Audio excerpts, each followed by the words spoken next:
नमस्कार दोस्तों। तो कल हमारा एग्ज़ाम था यूजीसी नेट के लिए और कल से ही बच्चे जो हैं काफ़ी उत्सुक भी हैं और जो है आगे की तैयारी के बारे में, आगे की प्लानिंग के बारे में भी बच्चे बहुत पूछ रहे हैं। और इसी बीच सबसे बड़ा जो क्वेश्चन बच्चों का है वो है कि सर पेपर कैसा था? पेपर अगर हम बात करें तो सबसे पहली चीज़ पेपर का लेवल कैसा था?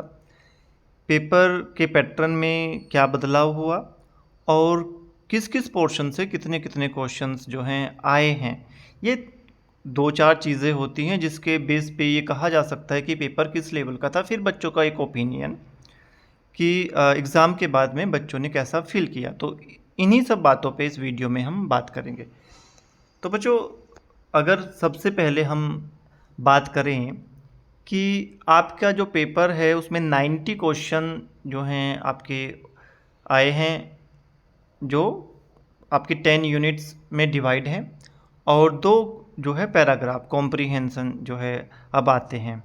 तो अगर उन 2 पैराग्राफ को छोड़ दें, बाकी के जो 90 क्वेश्चन थे उनमें हमें धीरे-धीरे बहुत बदलाव देखने को मिल रहा है। पहले जो पेपर आते थे उन पेपर में बहुत ज़्यादा फोकस जो रहता था वो पोल्यूशन के आसपास रहता था। बहुत ज़्यादा क्वेश्चन जो हैं वो पोल्यूशन पे पूछे जाते थे। स्टैट से काफ़ी क्वेश्चन आते थे और सबसे बड़ा जो पोर्शन रहता था वो इकोलॉजी का रहता था। बट जो हाल ही में पेपर हुए हैं उनमें हमें कुछ बदलाव देखने को मिला और इस बार का पेपर भी अलग नहीं है। इस बार भी जो है पेपर जो है इन्होंने एक अलग तरीके से सेट करना शुरू किया है। अब ये ट्रेंड हो गया है, क्योंकि इस बार सबसे बड़ा जो चेंज आया, सबसे पहले तो ये कि कंप्यूटर बेस्ड एग्ज़ाम ना होके पेपर इस बार जो है आपका फिर से इन्होंने शीट पेन पे लिए लेके आ गए। इससे भी काफ़ी बच्चे नाराज़ हैं कि सर बबल को फिल करने में काफ़ी समय जो है हमारा ख़राब हुआ, क्योंकि प्रैक्टिस जो रही है अभी तक के पिछले 2-3 पेपर जो दिए हैं उसमें कंप्यूटर बेस की थी। अब हैबिट भी नहीं थी। जो बच्चे बिल्कुल नए हैं जिन्होंने पहले जो है आपका पेपर पेन वाला जो पेपर नहीं दिया था, एग्ज़ाम नहीं दिया था, उन लोगों के लिए तो ये बिल्कुल एक नई चीज़ आई है कि पहले कंप्यूटर बेस्ड पेपर होता था, अब जो है हमें इस तरीके से बबल जो है फिल करने पड़ रहे हैं। वो काफ़ी टाइम कंज्यूमिंग है। बट पेपर में अगर हम देखें तो आपकी जो 10 यूनिट्स हैं उनका वेटेज अगर आप देखेंगे तो आपको काफ़ी हैरानी होगी कि कुछ ऐसी यूनिट्स हैं जिनसे क्वेश्चंस का जो नंबर है वो ना केवल इंक्रीज़ हो रहा है बल्कि उसका ट्रेंड भी बदल रहा है। जैसे कि यूनिट नंबर 1 से 6 क्वेश्चन आए हैं और इन 6 क्वेश्चन में से अगर हम देखें तो 3 क्वेश्चन बिल्कुल ऐसे हैं जो करंट अफेयर के हैं। यूनिट नंबर 2 से लगभग 10 क्वेश्चन हैं। यूनिट नंबर 3 से जो हैं आपके 10 क्वेश्चन हैं और ये भी कहीं ना कहीं पे आपके ट्रेंड बदलने वाले क्वेश्चन हैं। पहले डायरेक्ट क्वेश्चन आते थे, डायरेक्ट प्रोसेस पे क्वेश्चन आ जाते थे, डायरेक्ट कॉन्सेप्ट पे क्वेश्चन आ जाते थे, बट अब थोड़ा सा इसमें भी जो रिसेंट की चीज़ें हैं, जो एक रिसेंट का एक हाईलाइटेड एरिया है, मुद्दा है, उस पे क्वेश्चन जो है हमें ज़्यादा देखने को मिले हैं। उसी तरीके से जियो साइंस फिर से एक बहुत ही डोमिनेटिंग पार्ट रहा पेपर का और लगभग 12 क्वेश्चन इस पोर्शन से आए और 12 में से लगभग 8-9 क्वेश्चन काफ़ी अच्छे थे और वही 2-3 क्वेश्चन ऐसे रहे कि हाँ जो थोड़े से हट के थे। Energy unit number 5 energy and environment. अब बच्चे काफ़ी कंफ्यूज हो जाते हैं जब वो एनर्जी का नाम सुनते हैं, वो उनका फोकस केवल एनर्जी पे रहता है। क्लाइमेट चेंज एंड ऑल जो मेजर पोर्शन है वो उसको भूल जाते हैं और उसको इतना अच्छे से वो जितने अच्छे से वो देखना चाहिए, उसकी तैयारी करनी चाहिए, उतने अच्छे से नहीं कर पा रहे हैं।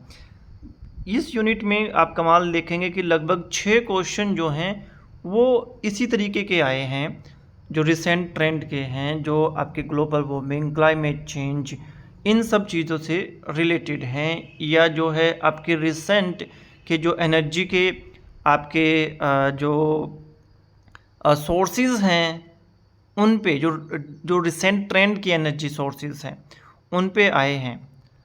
यूनिट नंबर 6 जो सबसे ज़्यादा हाईलाइटेड यूनिट रहता था पहले, और ऑलमोस्ट 20 क्वेश्चन तक इसमें से हमने देखा है कि आ जाते थे।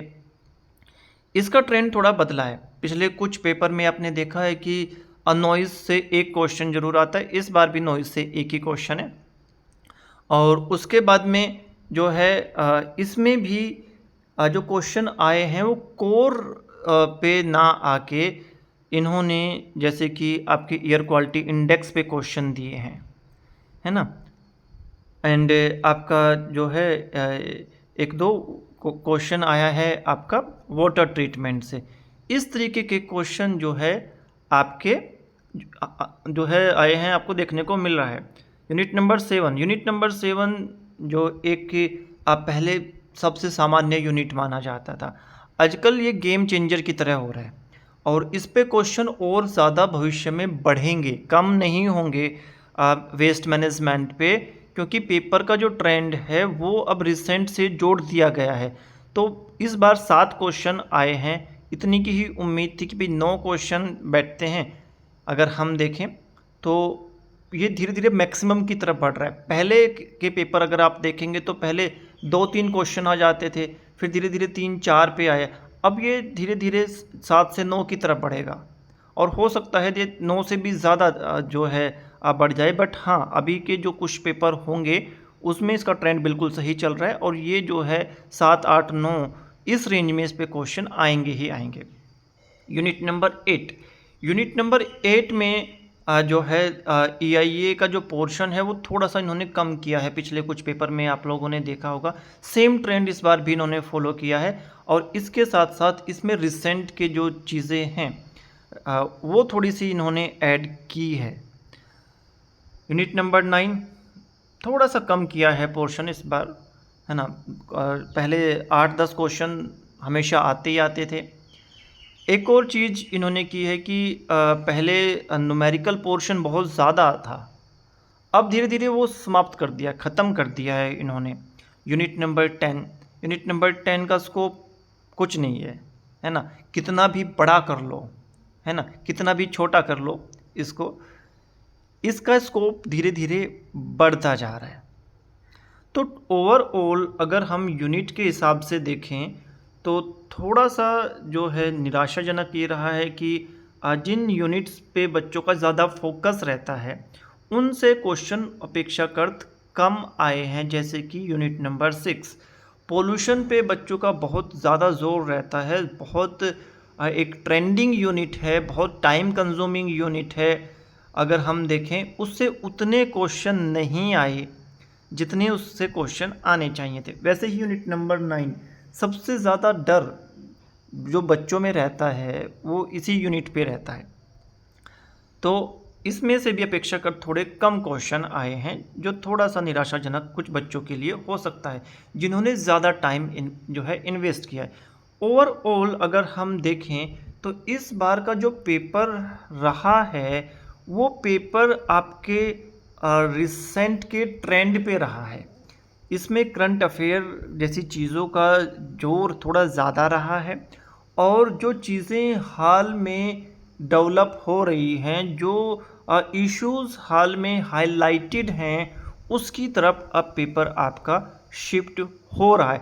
तो एक कन्वेंशनल तरीका जो रहता है पढ़ाई करने का, उस पढ़ाई करने के तरीके में जो चेंज करेगा, है ना, वो जो है आपका एक बेहतर स्कोर की तरफ बढ़ेगा, यही पेपर बता रहा है। और ये ट्रेंड जो है धीरे धीरे अब इन्होंने सेट कर दिया है। इस बार हो सकता है कि सिलेबस भी चेंज हो जाए, ठीक है, जिसकी उम्मीद अभी हम बिल्कुल नहीं कह सकते कि भाई हाँ ख़त्म हो गई हैं, कि भाई चेंज अभी नहीं होगा, 2 साल लगेंगे, 3 साल लगेंगे, और ये भी नहीं कहा जा सकता कि एकदम से हो जाएगा। बट क्या हो रहा है कि सिलेबस ऐसा नहीं होगा कि भाई आपका सिलेबस बदल के पूरा एक साइड में कर दिया जाएगा। जो चीज़ें इन्होंने दी हैं पेपर में, यही ट्रेंड रहने वाला है, इसी तरीके से पेपर आने वाला है। और धीरे धीरे जो बच्चा अपने मेथोडोलॉजी में चेंज करेगा पढ़ने की, जो चीज़ों को अच्छे से कनेक्ट करने की कोशिश करेगा कि भाई आजकल क्या चीज़ें चल रही हैं, किस तरीके की चीज़ें चल रही हैं, उसका को जो अंडरस्टैंडिंग रहेगी पेपर में जो स्कोर रहेगा वो ज़्यादा रहेगा। तो ये पेपर जो है हार्ड बिल्कुल नहीं था। अगर हम पिछले 3 पेपर का कंपैरिजन करें, पहला जो आप ये पोल देख रहे हैं, ये आपका जून 2023 का है। जून 2023 में अगर हम देखें तो जो बच्चे ऐसे थे जो पेपर को हार्ड बता रहे थे कि भैया बहुत हार्ड है पेपर, वो 31% बच्चे ऐसे थे जिनको पेपर हार्ड लगा था। वहीं पे अगर दिसंबर की हम बात करें तो 26% बच्चे ऐसे थे जिनको पेपर हार्ड लगा था। इस बार के अगर हम देखें तो केवल 9% बच्चे ऐसे हैं जिनको पेपर जो है हार्ड लगा है, और 24% बच्चे ऐसे हैं जिनको पेपर मॉडरेट टू हार्ड लगा है। तो जो इजी टू मॉडरेट वाला पोर्शन है ये, और मॉडरेट वाला जो पोर्शन है, इसमें इस बार जो है बच्चों की संख्या इंक्रीज़ हुई है। बच्चों का मानना है कि पेपर जो है आपका इजी टू मॉडरेट रहा है। तो अगर हम ओवरऑल देखें तो 50% से भी ज़्यादा, इवन आप कह सकते हो कि लगभग 61% 62% बच्चे ऐसे हैं जिनको ये लगा है कि पेपर जो है इस बार हमारा मॉडरेट रहा है। अगर इजी की बात करें तो इजी लगभग उतने ही बच्चों को पेपर इजी लगा है जैसे कि पहले बच्चों का रहता था कि भाई जून 2023 में 8% बच्चों का था कि पेपर इजी रहा है, और आपका दिसंबर में 5%, और इस बार भी लगभग जो है 5% जो है बच्चों का यही मानना है कि आपका जो पेपर है जो वो इजी बता रहे हैं वो 5% बच्चे ही हैं। और अगर हम टोटल वोट देखें तो लगभग वोट भी हमारा हमेशा की तरह उतना ही आता है, ठीक है। जैसे कि इसमें 663 बच्चों का वोट है, इसमें आपका 649 बच्चों का वोट है, और इसमें 662 है ना। तो हल्का सा जो है ये हायर साइड में ही गया है। तो पेपर ओवरऑल जो है आपका मॉडरेट आप कह सकते हैं। हालांकि मेरा मानना है कि पेपर आपका इजी टू मॉडरेट रहा है। पेपर में जो चीज़ें में बदलाव आया है, 2-3 चीज़ों की वजह से बच्चों में जो है थोड़ा सा पेपर मुश्किल लगा है। एक तो ये जो बच्चे कन्वेंशनल मेथड से पढ़ रहे थे, है ना, वही चीज़ें वही जो है उनका पढ़ने का, चीज़ों को देखने का तरीका रहा है, उनको पेपर जो है थोड़ा सा ट्रिकी लगा, थोड़ा सा उनको हार्ड लगा कि भैया जिस तरीके से उम्मीद की थी उतना नहीं आया है ना। तो जो एक माइंड सेट वाले बच्चे थे जिनका माइंड सेट था कि भाई इसी तरीके से हम पढ़ेंगे, ठीक है, कि भाई आपका पोल्यूशन से इतने क्वेश्चन आते हैं, इससे आपका स्टेट से इतने क्वेश्चन आ जाएंगे, और आपका इकोलॉजी से और इन सब यूनिट से जो है वैसे वैसे ही क्वेश्चन आएंगे, आप एक डाटा रट लो। बट जो थोड़ा सा रिसेंट की जिसको चीज़ें जिसको ने अपने कोर्स में चीज़ें थोड़ी चेंज की हैं, टॉपिक्स में जो है बदलाव किया है, उन लोगों के लिए पेपर का लेवल जो है इजी टू मॉडरेट उन्हें पेपर का लेवल लगा है। अगर मैं खुद की पॉइंट से देखूं, जो मैंने पेपर देखा तो पेपर बिल्कुल आसान था। पेपर में कुछ भी ऐसा नहीं था। बहुत सारे बच्चे ऐसे थे कि सर बहुत ही कन्फ्यूजिंग ऑप्शन थे, ऐसा बिल्कुल भी नहीं था। ऑप्शन बिल्कुल भी इस बार कन्फ्यूजिंग नहीं थे। ऑप्शन पहले के पेपर के कंपैरिजन में इस बार इजीली एलिमिनेट हो पा रहे थे। बट वही चीज़ हुई कि आप एक अपने नज़रिए से आपने चीज़ें पढ़ी हैं, और उसी नज़रिए के हिसाब से आप जो है अपने क्वेश्चन पेपर में देख पा रहे थे क्वेश्चन को कि भाई मेरा को तो ये लग रहा है ना।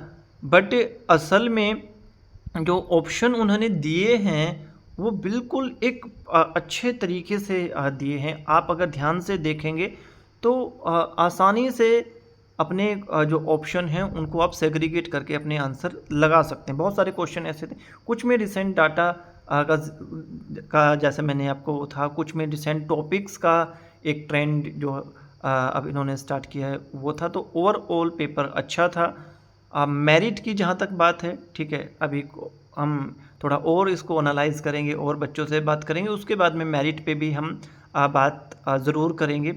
अभी के लिए जो है पेपर तो हो चुका है। आप लोगों को बेस्ट सजेशन मेरा ये रहेगा कि अभी रिलैक्स रहिए, 1-2 दिन का आप रेस्ट लीजिए। अभी आपके कुछ और पेपर आने वाले हैं, जैसे एनटीपीसी का पेपर आने वाला है। जो बच्चा एमएससी पास आउट है उसको उस पेपर पे फोकस करना चाहिए। एंड जिसको ये लग रहा है कि भाई पेपर मेरा बिल्कुल भी अच्छा नहीं गया है, वो आगे जून की तरफ अभी से अपने जो है फोकस करके रखेगा। ठीक है बच्चों, आंसर की उम्मीद है कि लगभग 1 महीना लगेगा इस बार, और 1 महीने के अंदर अंदर जो है आपका ऑफिशियल प्रोविज़नल आंसर की आ जाएगा, उसी का आपको वेट करना चाहिए। इस तरीके से अगर आप पूरा दिन परेशान रहोगे, जो है रैंडमली जो आंसर कीज़ सोशल मीडिया पे सर्कुलेट होती हैं, उनसे तो आप अपने ये जो 5, 7, 10, 15 दिन हैं इनको ख़राब कर देंगे। इससे बेहतर ये रहेगा कि आप लोग जो है आराम से 1-2 दिन का रेस्ट लीजिए और अपने नेक्स्ट पेपर की तैयारी कीजिए। एनटीपीसी पे थोड़ा फोकस कीजिए, 20 सीट हैं। आपने जो पढ़ा है उस पे थोड़ा सा और उसको अच्छे से पढ़िए। उस पे भी हम बात करेंगे, उसके सिलेबस वगैरह पे।